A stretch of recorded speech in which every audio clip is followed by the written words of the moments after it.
ለምርጫ ከመሰብሰብ ህዝብን ማዳን ይቅደም። ውሸታምና አስመሳይ መንግስት በአስቸኳይ ይውረድ። የህዝብ ስቃይ የማይሰማው መንግስት አንፈልግም። ለምርጫ ከመሰብሰብ ህዝብን ማዳን ይቅደም።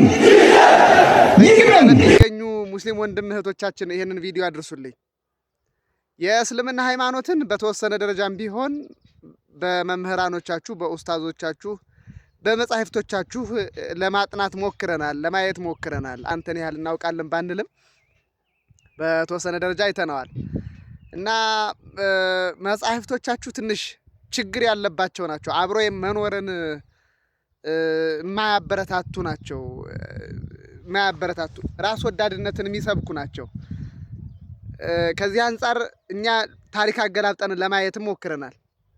በታሪክ የእስልምና አስተማሪዎች ሄደው በሰላም ሰብከው የማያምነው የእናንተን እምነት የማይቀበለውን ማህበረሰብ አሳምነው እስላም ያደረጉበት ታሪክ በየትኛውም ዓለም የለም። ካለ ታመጡልኛላችሁ። በትህትና ነው የምጠይቀው። በእስልምና በተቋም ደረጃ መምህር ልኮ አስተማሪ ልኮ አሳምኖ እስላም ያደረገ አይኔ ኡስታዝ አይቼም ሰምቼም አላውቅም። ከታሪክ መጻሕፍቶቻችሁ ተነስቼ እስልምና በዓለም የተስፋፋው በሶስት መንገድ ነው። የመጀመሪያው በሰይፍ ነው። የሆነ ቦታ ላይ ይሄዳሉ፣ ይወራሉ፣ አስገድደው ያሰልማሉ። ሁለተኛው በንግድ ተጽዕኖ በመፍጠር ማለት ንግድ ትሬዲንግ፣ ነጋዴዎች ብዙዎቹ በተለይ የነዚህ የሩቅ ምስራቅ ሀገር ነጋዴዎች ከቦታ ቦታ እየተንቀሳቀሱ በሳንቲም በምናምን እያባበሉ እዚያ ከማህበረሰቡ ጋር ተቀላቅለው ሚስት እያገቡ እየወለዱ በዚያ መንገድ ነው። ሶስተኛው በቁጥር ተጽዕኖ ለመፍጠር 3፣ 4፣ 5፣ 6፣ 7 ሚስት በማግባት ነው። ከዚህ ውጭ ግን መምህር ተልኮ የሆነ ቦታ ላይ አስተምህሮ ሰበከ፣ እስልምናን ሰብኮ አሰለመ የምትልበት የታሪክ መዛግብት ካለ አምጣ። እኔ ዛሬውኑ አፌን መክፈት አቆማለሁ። እስልምና በዚህ መንገድ የመጣ ነው።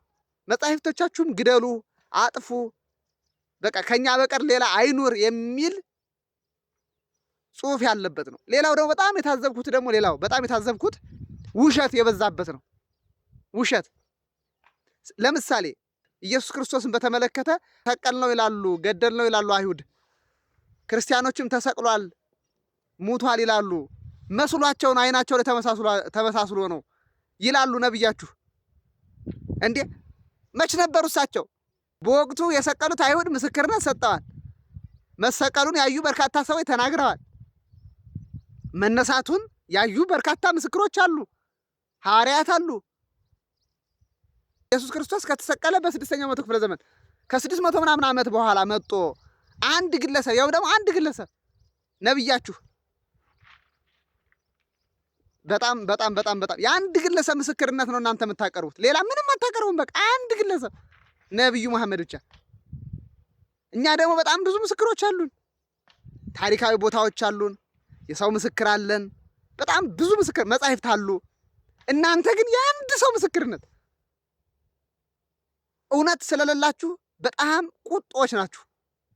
በትምህርት በውይይት በክርክር ሳይሆን በሰይፍ ማስለም ትፈልጋላችሁ። ለዚህ በርካታ ኡስታዞቻችሁ ሲናገሩ እናያለን። በርካታ የማስለም ተግባራችሁን እናያለን። እኛ ቤት ግን እንደዛ የለም። ክርስቶስ እኔን መከተል የሚወድ ቢኖር ራሱን ይካድ አለ። በነፃነት ነው ክርስቲያን የምትሆኑ፣ ተገደ ክርስቲያን አትሆንም። በእኛ ቤት ትማራለህ፣ ታውቃለህ። አንድ እስላም መጥቶ ለምሳሌ ክርስቲያን ልሁን ቢል 3 ዓመት ነው የሚማረው። የቤተክርስቲያኒቱን ትምህርት 3 ዓመት ይማራል፣ ይፈተናል፣ ይመረመራል። ከዛ በኋላ ደግሞ ስርዓት ይፈጸምለታል፣ ይጠመቃል። እንኳን ኦርቶዶክስ ሆንኩ። ሰላም ሁኑልኝ።